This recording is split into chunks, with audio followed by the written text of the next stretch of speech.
Hello दोस्तों।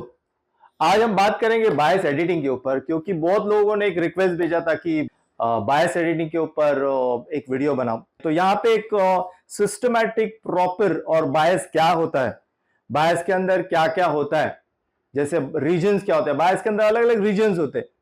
तो GB reason क्या होता है, बायस रीजन क्या होता है, एमई रीजन क्या होता है, पीडीआर रीजन क्या होता है, तो अलग अलग रीजन्स के ऊपर यहाँ पे डिस्कशन करेंगे।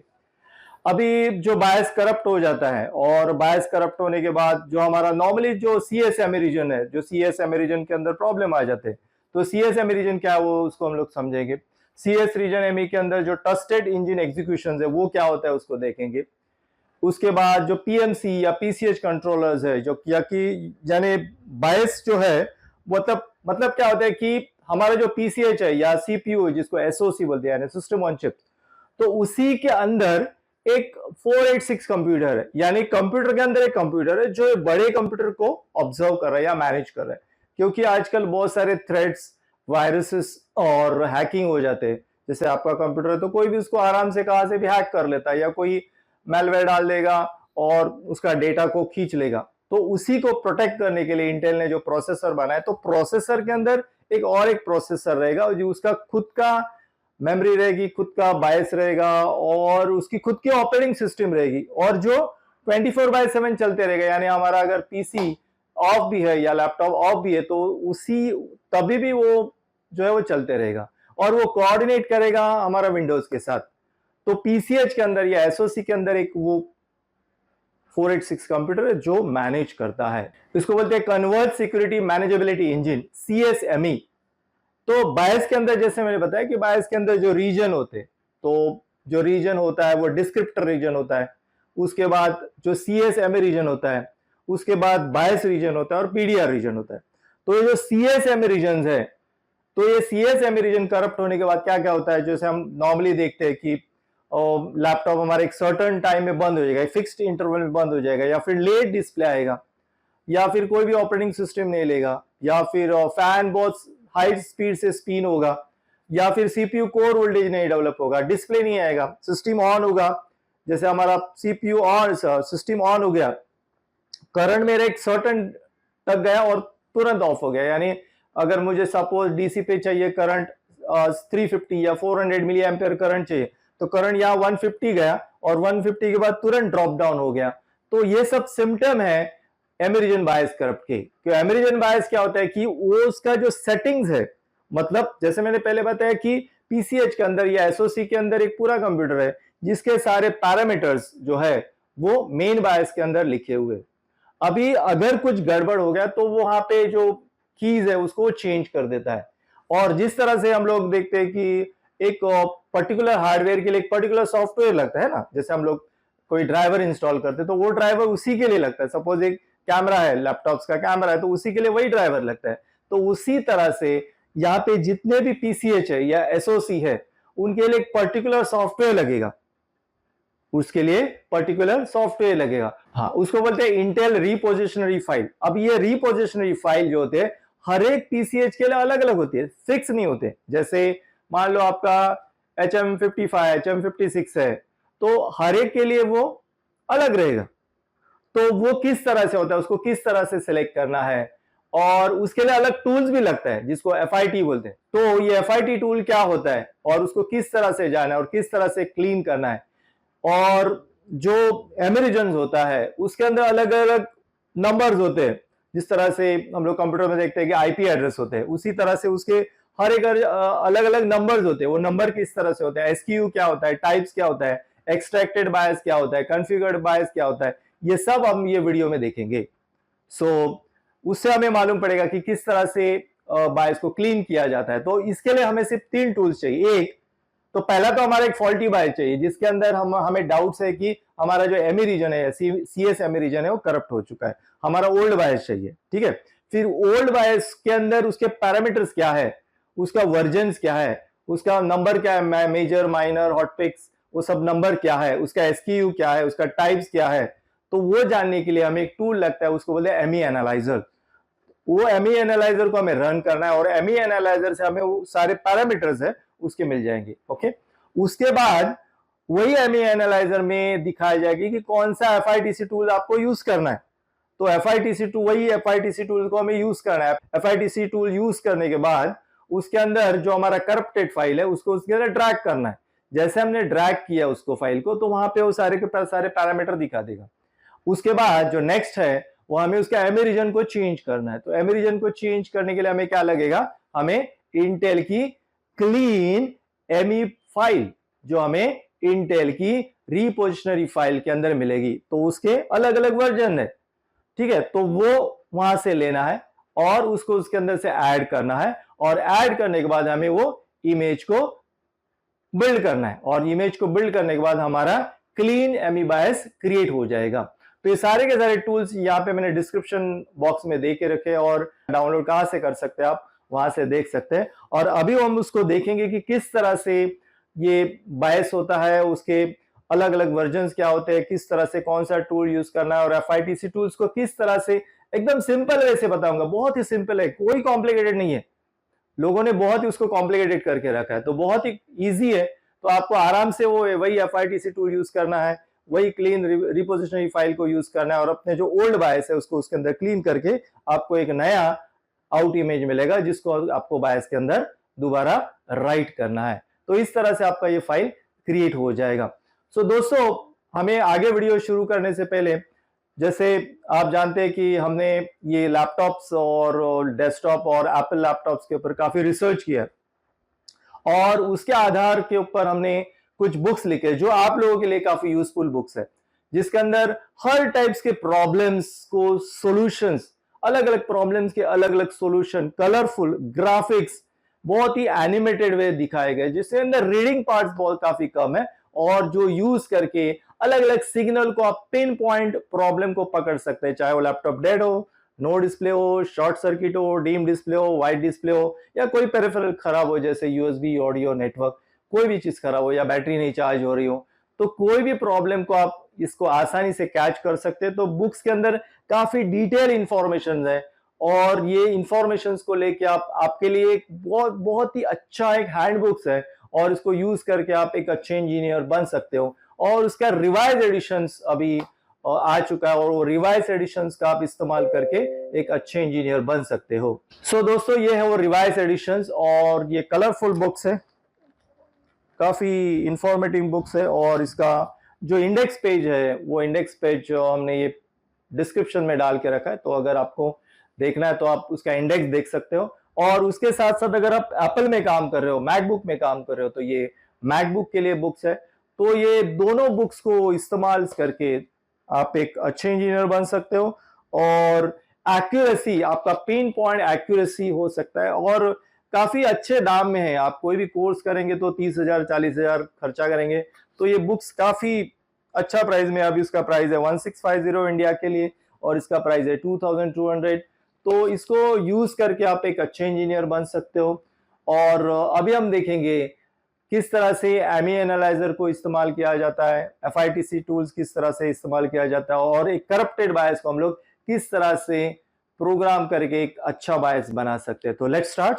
सो दोस्तों, अभी हम सीखेंगे कि बायस के अंदर रीजन्स क्या होते हैं, और जैसे बायस के रीजन करप्ट हो जाते हैं तो क्या क्या होता है। तो CSMA रीजन को किस तरह से क्लीन, जैसे कि मैं पहले बताया कि जो बायस करप्ट हो जाता है तो कौन से प्रॉब्लम आते हैं, जैसे मैं बताया कि लेट डिस्प्ले आना, या फिर नो डिस्प्ले होना, या फिर CPU कोर वोल्टेज नहीं बनना।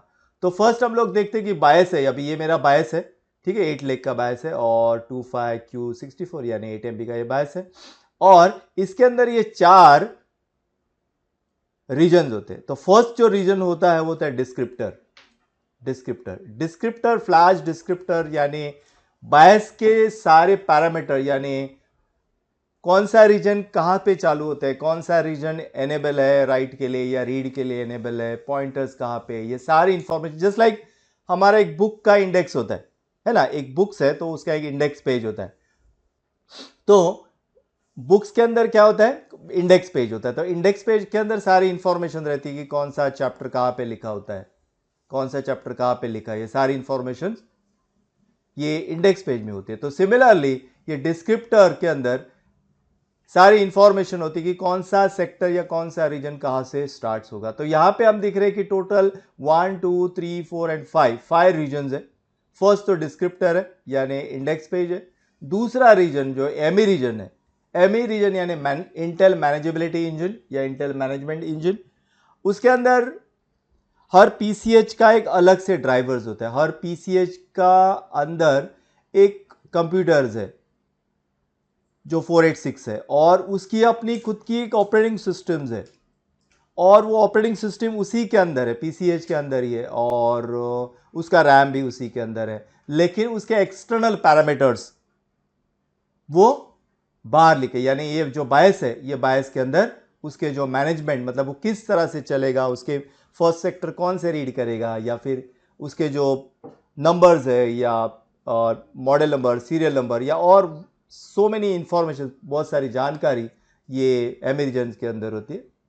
और ट्रस्टेड इंजन एग्जीक्यूशंस करके हार्डवेयर ट्रस्ट, क्योंकि जैसे मैंने पहले बताया कि बहुत सारे सिस्टम को हैकिंग किया जाता है या फिर थ्रेड्स आते हैं, तो उसी के लिए इंटेल ने एक टीएक्सी ट्रस्टेड इंजन एग्जीक्यूशंस एक हार्डवेयर है जो पीसीएच के अंदर रहेगा। अब ये क्या करेगा, ओनली ट्रस्टेड सॉफ्टवेयर है वही उसके अंदर चलेंगे, ठीक है।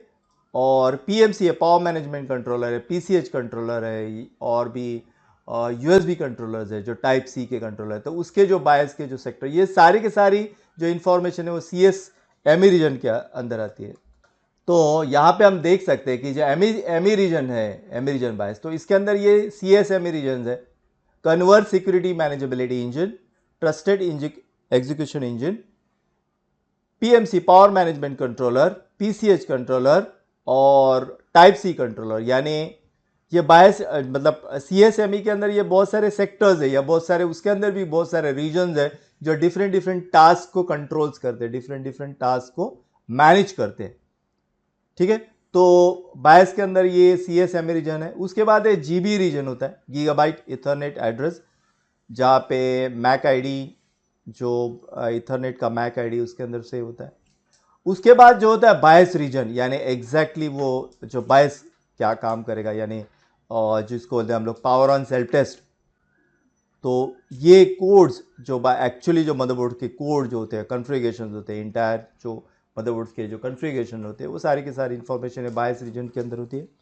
और जो नेक्स्ट होता है पीडीआर, प्लेटफॉर्म डिस्क्रिप्शन रीजन, यानी यूज़र या इंडिविजुअल, जैसे कोई लैपटॉप्स के अंदर आते हैं ना कि जैसे एचपी का लैपटॉप्स है, जैसे यूपी के अंदर जो लैपटॉप्स बांटे गए तो उसके अंदर वो पर्टिकुलर पार्टी के जो उनके हेड्स है उनके फोटोज आते हैं या डिपेंड्स जो अपने अपने फोटोज आते हैं, तो वो पीडीआर में होता है जिसके अंदर प्लेटफॉर्म डिस्क्रिप्शन रीजन बोलते हैं। तो बायस के अंदर ये टोटल इतने रीजन्स होते हैं, ठीक है। मतलब हम लोग बायस को देखते हैं, अभी इसके अंदर कौन सा रीजन करप्ट हो गया उसे इसके हिसाब से प्रॉब्लम्स अपीयर होगा। जैसे बायस रीजन करप्ट होगा तो बायस रीजन तो हम लोग डायरेक्टली ऑफिशियल साइट से ईएक्सी फाइल को कन्वर्ट करके ले सकते हैं, लेकिन नॉर्मली जो हमारा जो प्रॉब्लम्स होता है वो ये एरिया में होता है, सीएसएम रीजन के अंदर प्रॉब्लम आता है, जिसकी वजह से अलग अलग प्रॉब्लम्स आते हैं, ठीक है।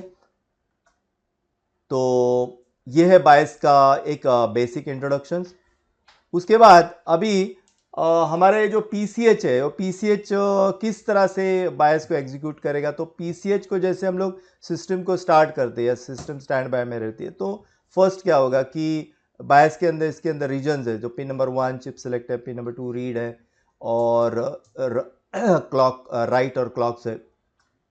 तो फर्स्ट पीसीएच क्या करेगा, क्लॉक को जनरेट करेगा, मतलब पीसीएच का इसके अंदर जो 25 मेगाहर्ट्ज का क्रिस्टल्स है वो क्रिस्टल स्टार्ट होगा और वो एमई रीजन को पहले बूट करेगा, मतलब बायस के अंदर जो मेन जो एमई रीजन है वो उसको पहले रीड करेगा। एमई रीजन के अंदर बहुत सारे कीज, बहुत सारे पैरामीटर सेव्स है, उसके साथ टैली करेगा। अगर वो कीज या पैरामीटर अगर मैच होते हैं तो आगे जाके इंटरनल सेटिंग को इनिशियलाइज करेगा। यहाँ पे उसको कुछ गड़बड़ दिखा तो सिस्टम को ऑन करके ऑफ कर देगा, सिर्फ बिकॉज ऑफ सिक्योरिटी रीजन। सारे कीज को यहाँ पे टर्न ऑन करेगा और फाइनली अगर एवरीथिंग इज परफेक्ट, बाद में वो सारे सिस्टम को क्लॉक जनरेट करेगा। तो ये पिक्चर में हम लोग देख सकते हैं कि नंबरिंग दिया है, जैसे क्लॉक स्टार्ट हो गई, क्लॉक स्टार्ट होने के बाद यहाँ पे एम बायस को रीड किया, एम बायस को एग्जीक्यूट किया और उसके बाद इनिशलाइज करके फाइनली एम ने बायस को लोड कर दिया। तो अगर हमें हमारा लैपटॉप्स के अंदर या डेस्कटॉप्स के अंदर एम करप्ट है, बायस करप्ट है, तो हमें क्या क्या चाहिए, क्या क्या लगेगा? तो पहला तो हमारी ओरिजिनल करप्टेड फाइल लगेगी, जो हमारी फाइल है करप्टेड बैड फाइल है जो .bin में रहेगी वो लगेगी। तो उसको हमें बायस रीड करना है, बायस प्रोग्रामर में डाल के उसको रीड करना है, जो bin फाइल की बनेगी। तो दोस्तों अगर हमारा बायस करप्ट है या फिर बायस से रिलेटेड कोई इश्यूज है और हमें एम बायस या CS बायस को क्लीन करना है, तो उसके लिए हमें 3 चीज़ें लगेगी। फर्स्ट थिंग हमें लगेगा ME एनालाइजर, ठीक है, ये टूल लगेंगे, 3 टूल्स लगेंगे, ME एनालाइजर लगेगा, फिर लगेगा FITC टूल, ये इंटेल का ऑफिशियल टूल्स है FITC टूल, और तीसरा लगेगा इंटेल की रिपोजिशनरी फाइल यानी क्लीन बायस। जैसे हम लोग कोई ड्राइवर को इंस्टॉल करते हैं, जैसे लाइक एक पर्टिकुलर लैपटॉप्स का मॉडल्स है, ठीक है, और वो मॉडल के साथ एक पर्टिकुलर उसका कैमरा है, तो उसके लिए एक पर्टिकुलर ड्राइवर ही लगेगा, राइट? तो वो ड्राइवर से ही वो जो कैमरा है वो इनेबल हो जाएगा या काम करना चालू करेगा। तो सिमिलरली इंटेल के बहुत सारे CPUs होते हैं, इंटेल के बहुत सारे PCH होते हैं, तो हर PCH के अंदर एक छोटा कंप्यूटर है जो पूरे सिस्टम के ऊपर ध्यान रखता है, ठीक है, तो वो CSM रीजन है। अब ये CSM रीजन्स को चलने के लिए उसकी एक क्लीन फाइल है, वो जो क्लीन फाइल है जिसको हम लोग रिपोजिशनरी फाइल बोलते हैं, तो वो फाइल जो रहती है वो बायस का एक पार्ट है। तो CSM रीजन या एम रीजन के अंदर वो फाइल होती है, तो वो फाइल हमें लगेगी। और जब हम लोग बायस को जब सोल्डर कर देते हैं और लैपटॉप को टर्न ऑन कर देते हैं, तो CPU अकॉर्डिंगली उसकी हिसाब से उसको इनिशियलाइज कर देता है, ठीक है। तो हमें ये 3 टूल लगेंगे, ME एनालाइजर, रिपोजिशनरी फाइल और FITC टूल। और हमारी ये करप्टेड फाइल है जो .bin में, तो ये फाइल हमारी है, और इनको तीनों को इस्तेमाल करके हम लोग एक क्लीन बायस बना सकते। तो किस तरह से बना सकते हैं उसको अभी हम देखेंगे। तो यहाँ पे मेरे ये तीनों टूल्स है, मेरे पास ME एनालाइजर है, फिर सिस्टम टूल्स है और रिपोजिशनरी फाइल है। तो फर्स्ट अगर मुझे कोई बायस को करप्ट है, जैसे मैं यहाँ पे मेरा बायस है,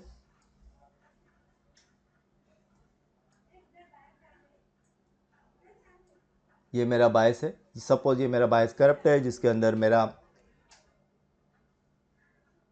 प्रॉब्लम्स है और उसका CSM रीजन करप्ट हो चुका है और जिसकी वजह से वो मैल फंक्शन कर रहा है। जैसे पावर ऑन तो हो रहा है लेकिन पावर ऑन होकर ऑफ हो रहा है, multiple time turn on and turn off हो रहा है, या फिर फ़ैन बहुत तेज़ी से घूम रहा है, और या फिर एक पर्टिकुलर टाइम में जाके बंद पड़ जाता है, राइट?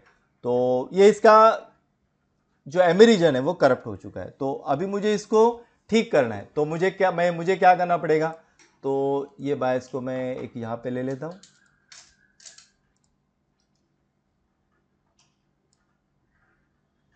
इसके लिए एक नया फोल्डर ही बना देता हूँ, मैं यहाँ पे ले लेता हूँ उसको, बायस को यहाँ पे मैंने इसको पेस्ट कर दिया, ठीक है। अभी मैं ME एनालाइजर में जाऊँगा और ME एनालाइजर रन करूँगा। ME एनालाइजर रन करने के बाद ये फाइल को मैं यहाँ से ड्रैग करूँगा, सिंपल, और कुछ नहीं है, ड्रैग किया और इंटर मारा।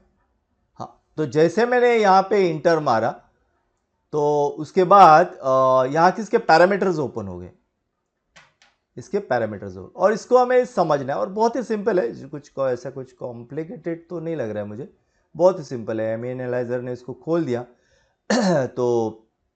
तो फर्स्ट इसके अंदर क्या बता रहा है, इसके वर्जन्स, बस ये फैमिली बता रहा है, CSM रीजन है और उसके वर्जन है। तो वर्जन्स क्या होता है इसको हम जरा देखेंगे। तो मैं यहाँ पे ये विंडोज ओपन करता हूँ, तो जैसे एमई एनालाइजर हमारा ये विंडोज़ को ओपन कर देता है तो हमें क्या दिखेगा, हमें पहला वर्जन दिखेगा। वर्जन में ये मेजर नंबर है, ठीक है, ये मेजर नंबर है, माइनर नंबर है, हॉट पिक्स बोलते हैं इसको, बिल्ड बोलते हैं। ये एक जस्ट लाइक अपना आईपी एड्रेस किस तरह से होता है उसी तरह से एक नंबर्स है, और मॉडल टू मॉडल वो चेंज होते रहता है। जैसे कौन सा पीसीएच है या कौन सा एसओसी है उसके हिसाब से वो चेंज होते रहता है। तो वो जब भी मतलब ये वर्जन का बायस उसके अंदर है। दूसरा देखना है उसका चिपसेट। ये चिपसेट आईसीपी यानी जस्ट लाइक कोड्स होते हैं, जैसे cafe lake, coffee lake, ice lake, Apollo lake, right. तो लेक यानी सीपीयू यानी एसओसी, और पॉइंट यानी कॉगर पॉइंट, और बाद में पैंथर पॉइंट, ऐसे पॉइंट होते हैं। तो पॉइंट यानी पीसीएच, ठीक है। तो ये समझना, तो उसके अंदर ये हमारा जो बायस होता है उसके अंदर रहता है। तो ये हमारा आईसीपी है, और उसके अंदर हमें देखना है कि ये कौन सा है, और उसके बाद हमें देखना है कि ये एसक्यू क्या है। एसक्यू में यानी होता होगा कि कंज्यूमर होगा, कारपोरेट्स होगा, स्लिम होगा, लाइट होगा, 1.5 MB या 5 MB, राइट। तो अभी यहाँ पे हमें देखना है कि हमारा क्या है, कंज्यूमर है, कारपोरेट्स है, स्लिम है, लाइट है, 1.5 या इसमें से कुछ रहेगा, या चिपसेट कौन सा है वो देखना है। अभी टाइप देखना है, ठीक है, एक्सट्रैक्टेड है क्या, स्टॉक्स है, ठीक है। और यहाँ पे इसका डेट रिलीज है, डेट है, और यहाँ पे हमें बता रहा है कि वो इनिशलाइज फाइल है। इनिशलाइज मतलब इसके अंदर अलग अलग वर्जन होते हैं, जैसे अनकॉन्फ़िगर्ड, कॉन्फ़िगर्ड या इनिशलाइज, मतलब तीनों में से कोई भी ऑप्शन आपके स्क्रीन पे दिखाएगा। ये मतलब एमई एनालाइजर में दिखाएगा। अनकॉन्फ़िगर्ड का मतलब होता है कि इंटेल की फाइल जिसको कॉन्फ़िगर्ड अभी तक नहीं किया, मतलब क्लीन, एवरीथिंग इज क्लीन, कुछ भी उसको सेटिंग नहीं किया, उसको बोलते हैं अनकॉन्फ़िगर्ड। तो ये फाइल अगर रहेगी तो आपका वो सिस्टम चलेगा ही नहीं। तो अनकॉन्फ़िगर्ड फाइल नहीं होनी चाहिए। अभी जब हम लोग क्लीन इंटेल की फाइल, जब हम लोग FITC टूल यूज़ करेंगे और वो पर्टिकुलर बायस के अंदर उसको स्टिच करेंगे, तो फिर यहाँ पे लिख के आएगा कॉन्फ़िगर्ड, ठीक है। तो यहाँ पे कॉन्फ़िगर्ड दिखाएगी। अभी जब हम लोग ये बायस को एडिट करेंगे तो यहाँ पे हमें कॉन्फ़िगर्ड दिखाएगा। और इनिशलाइज का मतलब ये होता है कि इनिशलाइज मतलब वो फाइल है जो फाइल के अंदर जो मैन्युफैक्चरर्स है उसने उसके हिसाब से उसके अंदर चेंजेस कर दिए, जैसे डेल है या HP है। तो इंटेल की फाइल को उन्होंने अपने मॉडल और सीरियल नंबर के हिसाब से उसको चेंजेस कर दिए, तो उसको बोलते हैं इनिशलाइज फाइल, ठीक है। तो ये जो अब हमारी फाइल रहेगी, जब भी हम लोग कोई भी लैपटॉप्स के अंदर से या डेस्कटॉप के अंदर के बायस को रीड करेंगे, कोई भी पैरामीटर को रीड करेंगे, तो हमें इनिशलाइज दिखाएगा, राइट। और उसकी ये साइज है। और उसके बाद ये एक इंपॉर्टेंट टूल है कि इसको अगर चेंजेस करना है, मतलब इसको अंदर अभी एडिट करना है, तो हमें ये फ्लैश इमेज टूल वर्जन, ये इसको यूज करना है 13.0.0.1087 यानी 13.0। ये फ्लैश इमेज टूल्स को हमें यहाँ पे इस्तेमाल करना है। तो दोस्तों इस चीज को याद रखना है। फर्स्ट क्या आपको याद करना है कि आपको वर्जन, मेजर, माइनर, हॉटपिक्स, बिल्ड, बाद में आपको टाइप, एक्सट्रैक्टेड या stock, consumer, corporate, slim, chipset. उसके बाद आपको देखना है कि इनिशलाइज फाइल है, साइज, और कौन सा टूल यूज करना है, ठीक है। तो अभी हम देखते हैं कि जो हमने फाइल को ओपन किया है उसकी सेटिंग क्या है। तो दोस्तों अभी जो मैंने फाइल जो इस ओपन किया है वो है हमारी 11.8.50 3426, ये है एक्सट्रैक्टेड है, कारपोरेट्स है, SPTH है, और ये इनिशलाइज फाइल्स है, और FITC यूज़ करना है हमें 11.0, इसको हमें इस्तेमाल करना है, राइट। तो उससे हमें ये पैरामीटर्स तो मिल गए, ठीक है। अभी मुझे क्या लगेगा, मतलब ये फर्स्ट टूल है एमई एनालाइजर, ये फर्स्ट टूल है जिससे मुझे जानकारी हुई कि कौन सा मतलब बायस की पैरामीटर्स क्या है, इसकी जानकारी, मतलब एमई एनालाइजर से मुझे जानकारी मिलती है कि कौन सा पैरामीटर्स बायस के है, ये जानकारी मुझे ये एमई एनालाइजर से मिली। अभी मुझे दो टूल यूज करने हैं। दो टूल में से एक जो है वो डेटाबेस है और दूसरा जो है वो टूल्स है। तो ये टूल्स और डेटाबेस कहाँ पे मिलेंगे, तो मैं उसको अभी मैं आपको बताता हूँ। सो दोस्तों यहाँ पे ये जो साइट्स है विंदरेड फोरम है, ये विंदरेड, यहाँ से ही नॉर्मली जितने भी बायस एडिटिंग सिखाते हैं या वर्ल्ड वाइड जितने भी बायस के ऊपर जो क्लासेस लेते हैं नॉर्मली यहाँ से ही लेते हैं। ये विंदरेड फोरम है, यहाँ से ही लेते हैं। तो इस यहाँ से आप फ्रीली डाउनलोड कर सकते हैं। यहाँ पे काफ़ी कुछ फ्री है, जैसे आपको एम एनालाइजर भी फ्री में मिल जाएगा, लेटेस्ट टू लेटेस्ट वर्जन।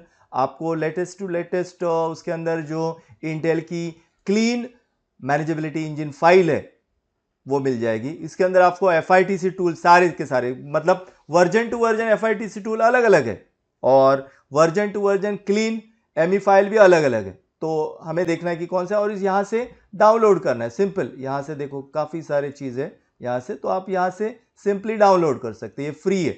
तो आपको यहाँ से उसको लेना है, ठीक है। अभी हम लोग आते हैं हमारे वापस इस पे। तो अभी यहाँ पे हमें कौन सा टूल लगेगा, 11.0, और कौन सी फाइल लगेगी, 11.8.50.3426। तो यहाँ पे मेरा ये डेटाबेस है, ये एमई एनालाइजर है और ये टूल्स है। तो फर्स्ट में आऊँगा और टूल्स पे, यहाँ पे टूल्स है और यहाँ पे मेरे सारे के सारे टूल्स है। आप देख सकते हैं स्क्रीन पे अलग अलग वर्जन्स के FITC टूल्स है। तो मुझे आना है 11.0। तो यहाँ पे मेरा 11.0, ये रहा मेरा 11.0, और यहाँ पे मैं ये फाइल को रन करूँगा, फ्लैश इमेज टूल, ठीक है। इसको हमें रन करना है, डबल क्लिक करना है, Win32। तो दोस्तों हमें आना है FITC टूल पे, FITC टूल को मैं रन करूँगा और ये FITC टूल मेरा रन हुआ। और जो फाइल को मुझे चेंज करना है उसको मुझे क्या करना है, यहाँ पे मेरा ये वर्जन है और ये फाइल है मेरी, ओके। तो इसको मुझे क्या करना है, यहाँ पे OG फाइल को ड्रैग करना है। ये मेरी बायस है, ये फाइल लोड हो रही है और सारी के सारी, मतलब ये हर PCH के साथ अलग अलग एप्लीकेशन है। मतलब ऐसा नहीं कि एक एप्लीकेशन आपका हर PCH के लिए चलेगा, राइट। तो उसका आपको ध्यान देना है, ठीक है। तो हर PCH के लिए अलग अलग एप्लीकेशन है। तो जो हमारा एमई एनालाइजर वही हमें बताएगी कि कौन सा एप्लीकेशंस को हमें यूज करना है और कौन सी क्लीन फाइल को हमें लेना है, राइट। तो उस चीज का आपको ध्यान देना है। तो मैंने अभी क्या किया, फर्स्ट एनालाइजर से, फर्स्ट जो एमई एनालाइजर है मेरा, फर्स्ट ये एनालाइजर है, तो उससे मैंने क्या क्या पता किया, मैंने पता किया इसका वर्जन नंबर, फिर कारपोरेट है क्या, कंज्यूमर है, और कौन सा टूल यूज करना है। तो अभी ये टूल्स जो है, ये टूल्स मेरा रन हुआ, FITC इंटेल FITC टूल मेरा रन हुआ और ये फाइल को मैंने यहाँ पे ओपन कर दिया। इसके अलग अलग ये वर्जन, सॉरी अलग अलग रीजन है और ये मेरा उसका रीजन है जो 11.8.50.3426, ठीक है। तो ये फाइल्स को यहाँ पे ओपन हो चुका है। अभी इसके अंदर मुझे चेंजेस, मतलब ये जो एप्लीकेशन है, ये इस जो फाइल को पूरा खोल देगा, मतलब अलग अलग उसके कंपार्टमेंट्स को, जो मेरी बायस की बिन फाइल है उसको पूरा खोल देगा और अलग अलग रीजन्स को खोल देगा।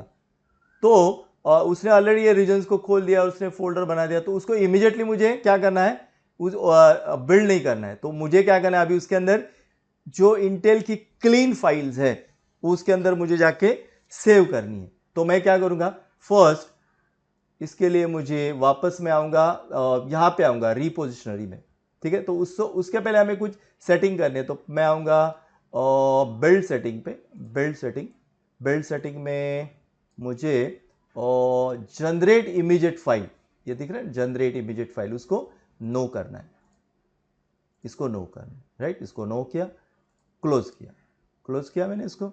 अभी क्लोज करने के बाद ये मेरी XML फाइल बन गई। तो उसको मुझे क्या करना है, सेव करना है, ये फाइल को और सेव एज, ये इसको मैं नाम देता हूं टेस्ट बायस XML फाइल, ये मेरी फाइल सेव होगी TextML। ठीक है, तो अभी ये फाइल मेरी सेव हो गई और ऑलरेडी मेरा फाइल ओपन है। अभी यहाँ से मुझे क्या करना है, वापस जाना है यही वर्जन्स के अंदर। हमने खोला था 11। अभी यहाँ पे मेरे सारे टूल्स एक ही जगह पे 32, यहाँ पे देखो, यहाँ से एक फोल्डर क्रिएट किया, OGBIOS फोल्डर क्रिएट किया और उसके अंदर ये डीकॉम फोल्डर है, उसके अंदर उसने अलग अलग सेक्टर्स, जो मेरा बायस है पूरा 16 MB का, तो उसके अलग अलग रीजन्स है। तो यहाँ पे बायस रीजन्स है, डिस्क्रिप्टर रीजन्स है, उनकी साइज़ है, और GB रीजन्स है, EC रीजन्स है। हमारा ये जो फाइल है एमई रीजन है, ये 6156 KB की फाइल है। तो इसको मुझे अभी चेंज करना है, तो इसके अंदर मुझे इंटेल की क्लीन फाइल डालनी है। तो मुझे कहाँ से लेनी है उसको, उसके रिपोजिशनरी फाइल से लेना है। ओके, तो मैं इसको क्या करता हूँ, अभी इसको मिनिमाइज करता हूँ। उसके बाद मैं आता हूँ यहाँ पे, तो इंटेल की यहाँ पे सारी की सारी फाइल रखी है, जैसे हमने वेबसाइट पे अभी थोड़ी देर पहले में बताया। तो यहाँ से आप सीधा डाउनलोड करके रख सकते हो। तो मुझे आना है CSME पे, और CSME में मुझे देखना है कि मेरा ये वर्जन कौन सा है। जैसे हम जानते हैं कि मेरा जो वर्जन है 11.8 है, तो यहाँ पे हम देखेंगे कि मेरा 11.8 कहाँ पे, तो 11 ये रहा, राइट, 11.8 मेजर एंड माइनर। तो यहाँ पे आए, और 11.8 आने के बाद हमें क्या देखना है, 11.8 आने के बाद हमें क्या देखना है कि कारपोरेट, तो हमारा जो मॉडल है वो कारपोरेट है। तो 11.8 और 3426 दिख रहा है, 11.8.50। तो यहाँ से 11 देखिए 11.8.3426 यहाँ से अलग अलग आ रहे हैं। तो यहाँ पे CON यानी कंज्यूमर, CON यानी कंज्यूमर, COR मतलब कारपोरेट्स। ठीक है, कारपोरेट्स मतलब लो पावर और high power, H and L। ठीक है, कारपोरेट LP कारपोरेट। तो हमारा कौन सा है, कारपोरेट H। ठीक, तो दिख रहा है 11.8.50.3426 कारपोरेट H। तो यहाँ पे हमारा 11.8.50 3426 कारपोरेट H। ठीक है, COR कारपोरेट H। ठीक है, तो ये फाइल को हमें ये फाइल की हमें ज़रूरत पड़ेगी। तो इसको मैं क्या करता हूँ, यहाँ से कॉपी कर लेता हूँ, इस फाइल को मैं कॉपी करता हूँ। यहाँ पे कॉपी किया है फाइल को, और अभी मैं आऊँगा मेरे ये फोल्डर पे, ये वाले फोल्डर पे जहाँ पे ये जो मेरा जो वर्जन है 11 वर्जन है, जो FRTC टूल्स, उसके अंदर Win32 फोल्डर है। Win32 के अंदर ये जो मेरा फाइल का नाम था OGBIOS, तो OGBIOS के अंदर डीकॉम फोल्डर है। तो डीकॉम फोल्डर के अंदर उसके अलग अलग रीजन्स को अलग अलग करके रखा है। तो मैं यहाँ पे उसको आऊँगा, यहाँ पे मैंने इसको रख दिया, और इसको मुझे क्या करना है, रीनेम करना है। इसको, ये फाइल को मुझे हटा के, ये वाली फाइल को हटा के मुझे ये वाली फाइल को यहाँ पे रखना है। तो इसका मैं नाम चेंज कर दूंगा। ठीक है, ये फाइल को हटा के ये फाइल, तो इसको मैं डिलीट कर देता हूँ, और एमई रीजन फाइल उसको मैं बना दूंगा। इसको मैं डिलीट किया,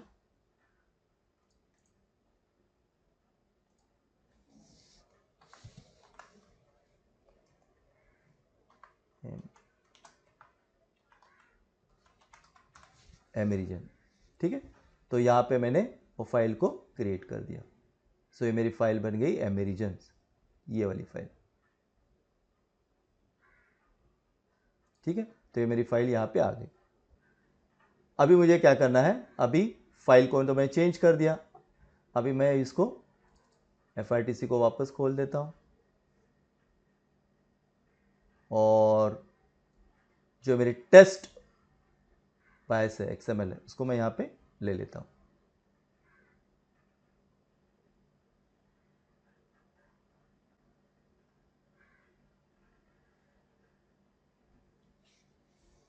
ठीक है, सो यहाँ पे मैंने ले लिया, मेरे पैरामीटर चेंज हो गए सारे। मेरी न्यू जो फाइल है वो ऐड हो गई है।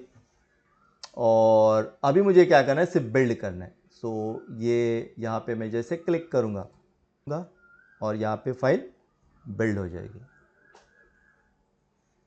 तो यहाँ पे जो फाइल है वो क्या हो गई, बिल्ड हो गई। ये देखो, ये वाली जो फाइल है, ये वाली जो फाइल है वो क्या हो गई, बिल्ड हो गई। ये अभी मेरी क्लीन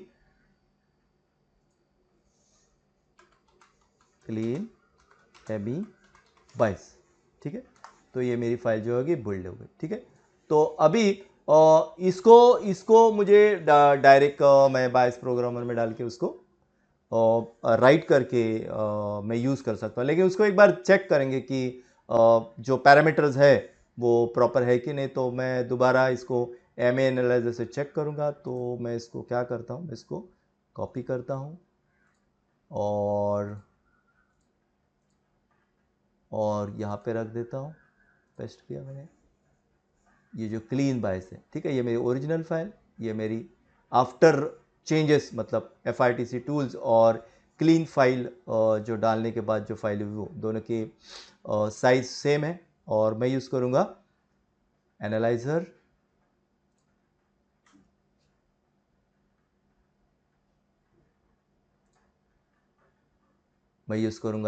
तो मैं यहाँ पे आऊँगा किया और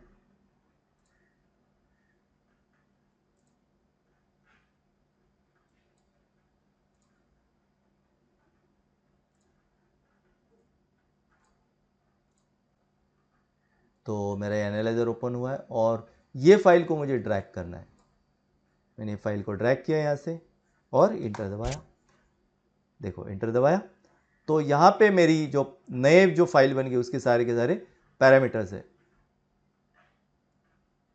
नए फाइल के पैरामीटर। ये हमारी पुरानी फाइल भी यहाँ पे है, ये मेरी पुरानी फाइल है और ये मेरी नई फाइल है। देख सकते हैं आप दोनों के अंदर क्या चेंजेस है। सो देख सकते हैं हम लोग, और दोनों CSME है, दोनों का नंबर सेम है 11.8.50.3426। एक्सट्रैक्टेड कारपोरेट H SPT, अब कौन सा PCH या जैसे बताया कि कौन सा, जैसे इंटेल के जो भी CPUs और जो भी PCH है उनको नाम देंगे, कैगर point, coffee lake, cafe lake, Apollo lakes, ice lake, तो वो ये नाम इंडिकेट करते हैं, ठीक है। उसके बाद हमारा जो डिफरेंसेस जो दोनों के अंदर दिख रहा है वो एक ही जगह पे दिख रहा है, यहाँ पे जो पहले की जो हमारी फाइल थी वो इनिशियलाइज फाइल थी और अभी जो नई फाइल बन गई वो कॉन्फ़िगर्ड बन गई, ठीक है। अगर वो अनकॉन्फ़िगर्ड रहती तो वो हमारा सिस्टम नहीं चलता था। तो अभी ये जो FITC टूल ने उसको पूरा कॉन्फ़िगर्ड कर दिया, ये कॉन्फ़िगर्ड हो गई और ये जो फाइल है वो इनिशियलाइज है।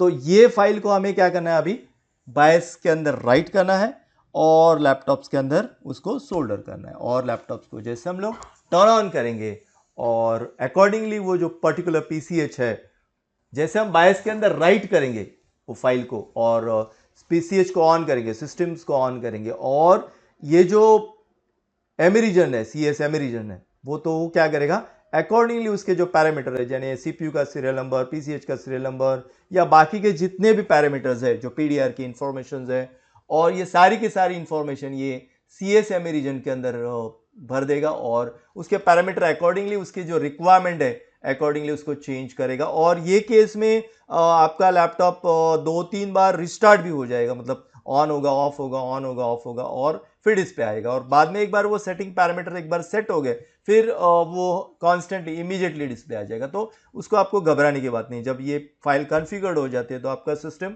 3 या 4 बार आपका रिस्टार्ट होते रहेगा और वो कॉन्फ़िगर्ड हो जाएगा। और कॉन्फ़िगर्ड होने के बाद जब आप अगर उसको सेम फाइल को हम लोग रीचेक करेंगे तो वो इनिशियलाइज दिखाएगा। यहाँ पे जो फाइल है ये जो कॉन्फ़िगर्ड दिख रहा है, अगर दोबारा हम लोग उसी फाइल को अगर हम लोग रीड करेंगे तो वो फाइल हमें वो फाइल हमें इनिशियलाइज दिखाएगा। मतलब वो जो प्रॉब्लम है वो प्रॉब्लम नहीं, वो अपने हिसाब से उसको सेटिंग कर देगा और सिस्टम प्रॉपर चलने लगेगा। सो दोस्तों इतना सिंपल है, मतलब कुछ ज़्यादा कॉम्प्लिकेटेड नहीं है। सिर्फ आपके पास प्रॉपर टूल्स होने चाहिए। सो दोस्तों अभी मैंने बताया कि किस तरह से उसको किया जाता है, तो बहुत ही सिंपल है। तो आपको क्या चाहिए, आपको फर्स्ट तो एनालाइजर लगेगा, एमई एनालाइजर फर्स्ट टूल लगेगा, ठीक है। तो उसका latest to latest version available है। और आपको लगेगा ये टूल्स लगेंगे, इंटेल के FRTC टूल्स लगेंगे, जो अलग अलग वर्जन्स के लिए अलग अलग है। तो वो फर्स्ट तो हमें ये एनालाइजर से पता चलेंगे कि कौन सा टूल यूज़ करना है। और आपको लगेगा CSME रिपोजिशनरी फाइल, तो उसके अंदर ये CSME की है, बाकी भी है जो TXE है, PMC है या SPS है, तो अलग अलग वो रिपोजिशनरी फाइल्स है। तो अभी अभी तो हमने सिर्फ CSME की बात की। तो उसके जो पर्टिकुलर सेक्टर्स है, उस सेक्टर्स में से करप्टेड फाइल या करप्टेड फाइल को वहाँ से निकाल के उसको क्लीन कर दिया और इनिशलाइज मतलब उसको कन्फिगर्ड कर दिया। तो आपको वो लगेगा, मतलब आपको बेसिकली ये तीन टूल्स लगेंगे, ठीक है।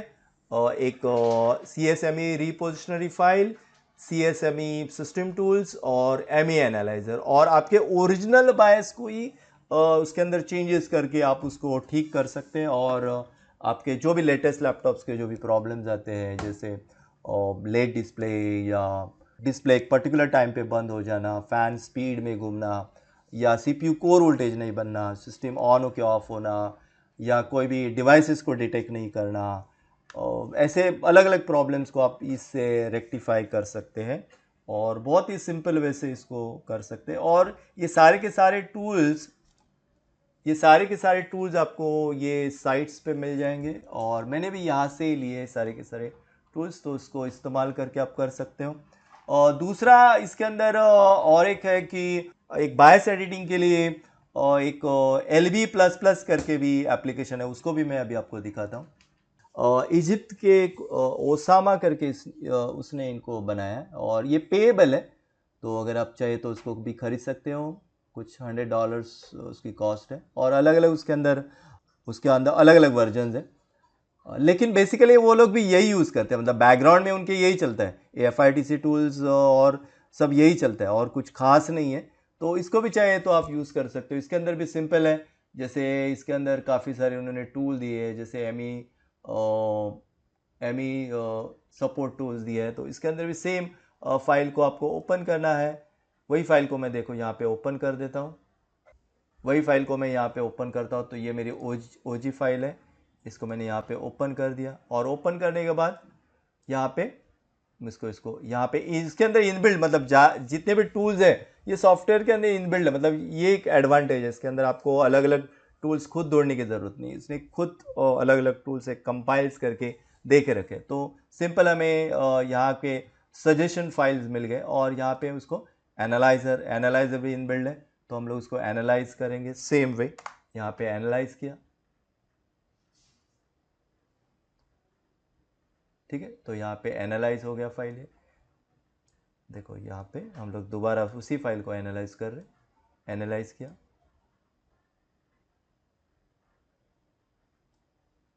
ठीक है। तो एनालाइज करके हमें क्या क्या क्या जानकारी मिली, same number, major, minor, hotfix, suffix, corporate, extracted, initialise. अभी इसके अंदर उन्होंने सजेशन दिए कि कौन से फाइल को हमें चूज करना है। तो हमें 11.8.50.3426, बाद में कारपोरेट्स, तो COR यानी कारपोरेट्स, और H कारपोरेट H, ये फाइल को सिलेक्ट करना है, ठीक है। सिलेक्ट किया मैंने, फिर क्लीन एमी बटन दबाना है, देन गो बटन दबाना है,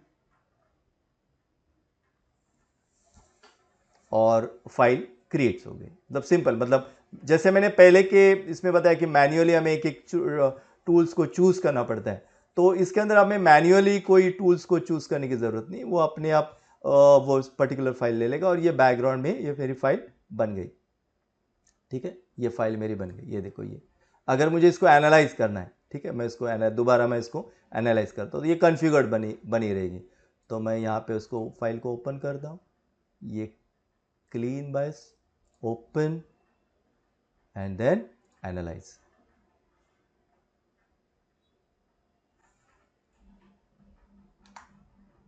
एनालाइज हो गई। इसको मैं मिनिमाइज करता हूँ, और ये देखो मेरी फाइल जो LB ने बनाई, ये देखो, ये एलवी ने बनाई है, ये ओरिजिनल फाइल। मैं इसको यहाँ पे लेता हूँ, ये साइड, ये साइड,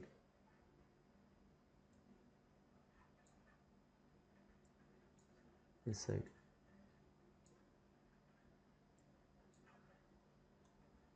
तो देखो पैरामीटर सेम है, सिर्फ यहाँ पे क्या है, कन्फ्यूगर्ड आ गया, यहाँ पे इनिशियलाइज आ गया, ठीक है। तो एलबी नहीं बनाई, और मैन्युअली हम लोगों ने यहाँ पे बनाई फाइल है, ये दो फाइल, ये दो फाइल, ठीक है। इनिशियलाइज है, कन्फ्यूगर्ड है। सो दोस्तों इस तरह से बायस को एडिट किया जाता है। सो इतना सिंपल है, यानी प्रॉपर हमें टूल्स यूज़ करेंगे तो जो बायस रिलेटेड जो प्रॉब्लम्स हैं वो इजीली सॉल्व हो जाते हैं, कोई इश्यूज नहीं है। तो इस तरह से मैंने आपको एक्सप्लेन किया कि किस तरह से FITC टूल्स और रिपोजिशनरी फाइल्स को इस्तेमाल करना है। आइदर आप FITC टूल से भी कर सकते हैं, या अगर आपको पेड सॉफ्टवेयर लेना है LV++, तो भी अगर आप चाहे तो आप इसको ले सकते हैं, इस्तेमाल कर सकते हो, ठीक है। So thank you very much दोस्तों, आपने बहुत ही पेशेंसली ये वीडियो को देखा। आई होप काफी सारा इंफॉर्मेशन आपको मिला रहेगा ये वीडियो के द्वारा about the bias, how to edit the bias, एमरीजन क्या होता है, CS एमरीजन क्या होता है, PMC क्या होता है, उसके बारे में यहाँ पे डिटेल में मैंने आपको डिस्कशंस किया। So thank you very much for watching this video. Have a nice day.